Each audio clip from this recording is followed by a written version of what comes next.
চলুন জেনে নিই আজকের রাশিফল। কে হাসবে, কে ভাববে আর কে পাবে চমক। মেষ, আজ একটু ধৈর্য ধরুন, যেটা ভাবছেন কঠিন সেটাই হবে সাফল্যের দরজা। বৃষ, কাউকে না জানিয়ে করা কাজ আজ আপনার পক্ষে যাবে। ভাগ্য আপনার সঙ্গে আছে।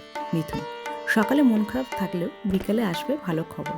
কর্কট, কারোর কথায় মন খারাপ লাগতে পারে কিন্তু দিনের শেষে হাসি ফিরবে। সিংহ, আজ আপনার চারপাশে সবাই আপনার নেতৃত্ব চাইবে, আত্মবিশ্বাসী আপনার গহনা। কন্যা, ভুল থেকে শিক্ষা নিন, কারণ আজকের দিন শেখার জন্য পারফেক্ট।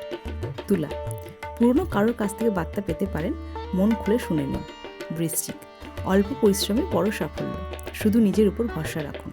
ধনু, ভ্রমণের সুযোগ বা নতুন কাজের প্রস্তাব আসতে পারে, প্রস্তুত থাকুন। মকর, কোনো চাপ আপনাকে নাড়াতে পারবে না, আজ আপনি পাহাড়ের মতন স্থির। কুম্ভ, বন্ধুর পরামর্শ নেওয়া সিদ্ধান্ত আজ আপনাকে বড় লাভ দিতে পারে। মীন, প্রেম বা সম্পর্কে আসবে মিষ্টি চমক, মন থাকবে ভালোবাসায় ভরা।